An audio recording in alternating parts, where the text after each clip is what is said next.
Di balik kilau peradaban manusia tersembunyi kisah-kisah kelam tentang kota-kota yang pernah berjaya, namun kini tinggal puing.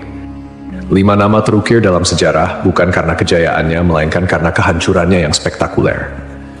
Kota-kota ini, yang konon dikutuk oleh Sang Pencipta, menjadi pengingat abadi akan batas antara kehendak manusia dan murka ilahi. Dari debu dan abu, kisah mereka berbisik, memperingatkan generasi mendatang tentang harga yang harus dibayar atas pembangkangan dan dosa. Mari kita telusuri jejak kota terkutuk ini, yang nasibnya telah diputuskan oleh tangan Tuhan sendiri. 1. Pompei. Pompei adalah sebuah kota kuno yang terletak di wilayah Campania, Italia. Kota ini memiliki sejarah panjang yang dimulai jauh sebelum kehancurannya secara tragis pada tahun 79 Masehi. Pompei telah berdiri sejak abad ke-7 sebelum Masehi oleh suku Ossi. Awalnya, Pompei merupakan sebuah pemukiman kecil yang kemudian berkembang menjadi kota pelabuhan penting di wilayah Napoli. Pompei pun berkembang menjadi kota yang besar pada masanya. Kota ini juga dikenal yang jauh lebih subur daripada tempat lain, karena Pompei terletak di kaki Gunung Vesuvius, sebuah gunung berapi purba yang merupakan satu-satunya gunung berapi aktif di Eropa. Para petani di kota ini banyak yang menanam anggur dan zaitun.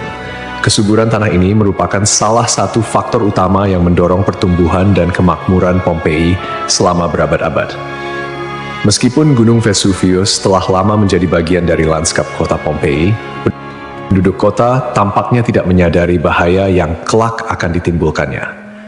Gunung Vesuvius diketahui telah tidak aktif selama berabad-abad, dan pengetahuan vulkanologi pada masa itu masih sangat terbatas. Kota Pompei merupakan bagian dari wilayah kekuasaan Romawi kuno. Banyak dari masyarakatnya merupakan keturunan Romawi, dan di seluruh wilayah Kekaisaran Romawi kuno, praktik prostitusi memang dilegalkan. Namun Pompei menawarkan sesuatu yang lebih. Diperkirakan ada 35 rumah bordil yang tersebar di kota ini. Di Pompei ada beberapa lupanar, dengan yang paling terkenal disebut Lupanar Grande, yang merupakan satu-satunya rumah bordil besar yang ditemukan di sana. Kata lupanare sendiri berasal dari kata Latin lupa, yang berarti serigala betina, istilah yang juga digunakan untuk para pelacur pada zaman itu. Di dalam Lupanar Grande, ditemukan kamar-kamar kecil dengan lukisan erotis di dinding, yang kemungkinan besar digunakan sebagai semacam menu untuk layanan yang ditawarkan di sana. Rumah bordil ini memiliki 2 lantai. Lantai pertama diperuntukkan bagi kelas bawah, sedangkan lantai kedua digunakan oleh pelanggan kelas atas. Jumlah yang tergolong banyak mengingat Pompei hanya seluas 12 km² dengan populasi sekitar 11.000 orang. Untuk menuju rumah bordil, jalanan di Pompei diberi petunjuk arah berupa pahatan falus alat kelamin laki-laki, sebuah tanda untuk membantu orang asing yang mungkin mabuk berat atau tidak bisa berbicara bahasa lokal. Praktik prostitusi biasanya dilakukan oleh para budak yang memasang tarif sangat murah. Bahkan tarif di Pompei jauh lebih murah daripada di wilayah Kekaisaran Romawi lainnya. Dengan membayar setara harga seperempat gelas anggur, setiap laki-laki yang datang ke Pompei sudah bisa memesan pelacur. Pada salah satu dinding aula, ditemukan tulisan yang artinya, "Jika Anda mencari pelukan manis di kota ini, semua gadis di sini tersedia." Hubungan seksual yang diwajarkan tidak hanya terjadi antara laki-laki dan perempuan saja. Penemuan grafiti menunjukkan bahwa homoseksual dan pemerkosaan anak juga menjadi hal yang biasa di Pompei. Temuan inilah yang membuat Pompei dijuluki sebagai kota maksiat, terlepas dari arsitekturnya yang megah dan keberagaman karya seninya. Akhirnya, setelah kegiatan maksiat di kota ini semakin parah dan menjadi pemandangan yang lumrah, pada tanggal 24 Agustus 79 Masehi, sekitar tengah hari, terjadilah letusan mahadahsyat dari Gunung Vesuvius. Gunung ini mengeluarkan kolom erupsi yang luas dan tinggi hingga mencapai ketinggian 33 km. Abu vulkanik dan batu apung mulai berjatuhan di Pompei dan di daerah sekitarnya. Tebalnya erupsi menyebabkan kegelapan di siang hari dan membuat orang-orang kesulitan untuk bernapas, sehingga penduduk Pompei banyak yang tidak sanggup melarikan diri. Kemudian pada malam hari, letusan mencapai puncaknya. Serangkaian awan panas yang mematikan mulai menyapu kota dengan kecepatan tinggi dan membunuh siapapun di kota tersebut. Meskipun sulit untuk memastikan jumlah korban jiwa yang tepat, diperkirakan ada sekitar 2.000 orang yang tewas di kota Pompei, meskipun banyak juga yang berhasil melarikan diri pada tahap awal erupsi. Namun, mereka yang tertinggal atau terlambat melarikan diri menghadapi nasib yang sangat mengerikan. Kota maksiat ini hancur lebur bersama 500 tahun. Setelah sekian lama, Pompei ditemukan kembali pada abad ke-14 dan penggalian yang dilakukan mengungkapkan banyak artefak serta mumi-mumi yang terkubur di bawah abu vulkanik. Pompei kini menjadi simbol peringatan akan bahaya dari keangkuhan dan dosa manusia.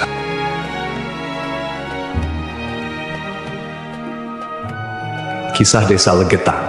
Pada suatu hari di Desa Legetang, warga melihat banyak binatang liar berkeliaran di sekitar jalan desa.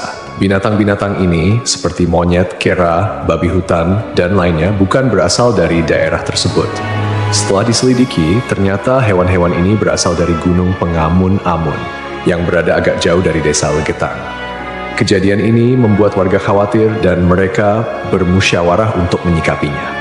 Mereka menyimpulkan bahwa turunnya hewan-hewan dari gunung adalah pertanda akan terjadinya musibah besar. Kepercayaan lokal yang menyatakan bahwa hewan bisa merasakan bencana sebelum terjadi mendorong warga Desa Legetang untuk bertindak cepat. Mereka memutuskan untuk kerja bakti membuat parit di lembah Gunung Pengamun-Amun sebagai upaya antisipasi bencana, khususnya longsor. Desa Legetang terletak di dataran tinggi Dieng, Kecamatan Batur, Kabupaten Banjarnegara, Jawa Tengah. Desa ini dikenal dengan tanahnya yang sangat subur, bahkan lebih subur dibandingkan desa-desa lainnya di sekitarnya.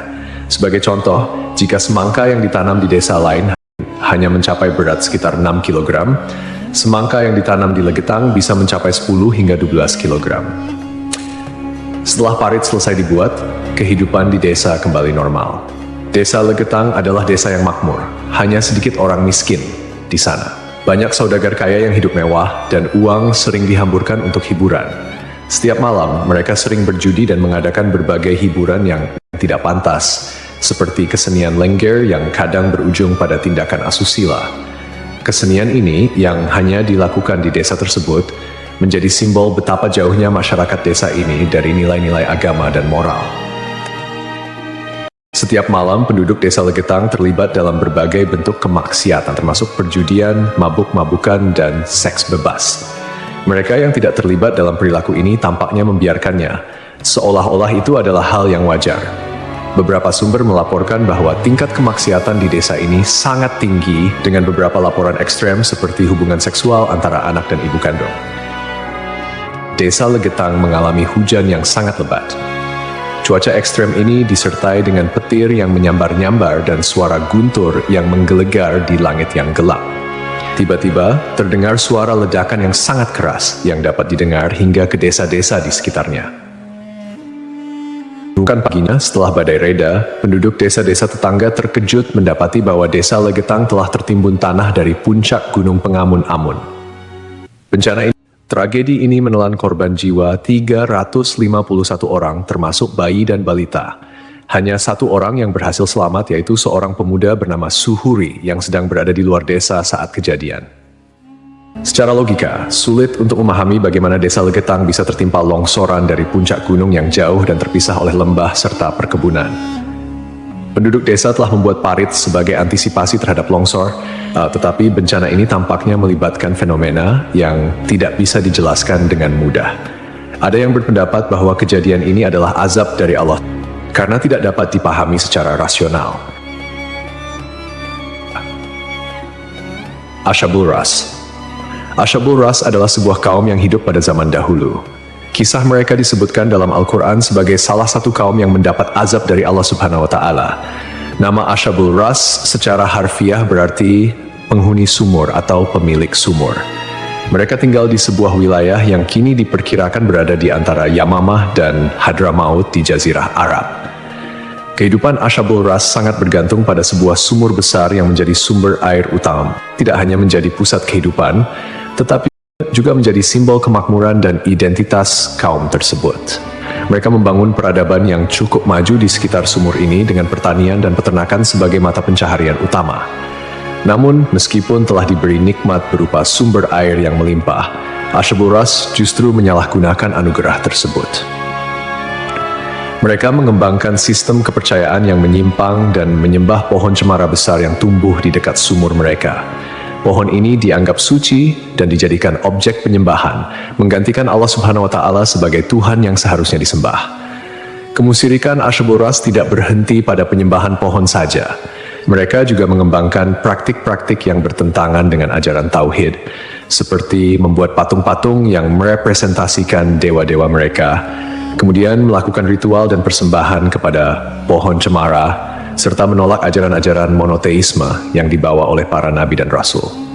Allah Subhanahu wa Ta'ala dalam rahmatnya yang tak terbatas tidak langsung menghukum Asyabul Ras. Sebaliknya, Allah Subhanahu wa Ta'ala mengutus seorang nabi kepada mereka untuk membimbing dan mengingatkan mereka akan jalan yang benar. Nabi yang diutus ini, menurut beberapa riwayat, adalah Nabi Syuaib, meskipun ada juga yang berpendapat bahwa ia adalah nabi yang lain yang namanya tidak disebutkan dalam Al-Quran. Nabi yang diutus kepada Asyabul Ras berusaha dengan gigih untuk mengajak kaumnya kembali ke jalan yang lurus. Ia menyampaikan risalah tauhid, mengajak mereka untuk hanya menyembah Allah Subhanahu wa Ta'ala dan meninggalkan penyembahan terhadap pohon dan berhala. Nabi ini mengingatkan mereka akan nikmat-nikmat Allah Subhanahu wa Ta'ala yang telah diberikan, termasuk sumur yang menjadi berkah dalam kehidupan mereka. Namun, meski telah diingatkan, mereka tetap keras kepala dalam kekufuran dan kemusyrikan, bahkan mulai mengancam dan memusuhi Nabi yang diutus kepada mereka. Penolakan ini berlangsung dalam waktu yang cukup lama, menunjukkan kesabaran Allah Subhanahu wa Ta'ala dalam memberi kesempatan kepada hamba-hambanya untuk bertaubat. Setelah bertahun-tahun menolak ajakan Nabi mereka dan tetap teguh dalam kekufuran, akhirnya azab Allah Subhanahu wa Ta'ala turun kepada kaum Asyabul Ras.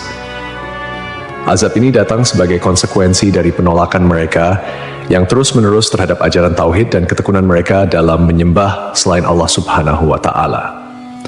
Menurut beberapa riwayat, azab yang menimpa Asyabul Ras terjadi dalam beberapa tahap. Pertama, terjadi kekeringan dan paceklik. Allah Subhanahu wa Ta'ala mulai mengurangi curahan rahmatnya dengan menahan air hujan. Akhirnya, terjadi kekeringan berkepanjangan. Tanaman-tanaman mereka mengering dan ternak mereka mulai mati kelaparan. Ini merupakan peringatan awal bagi Asyabul Ras, namun mereka tetap tidak mengindahkannya.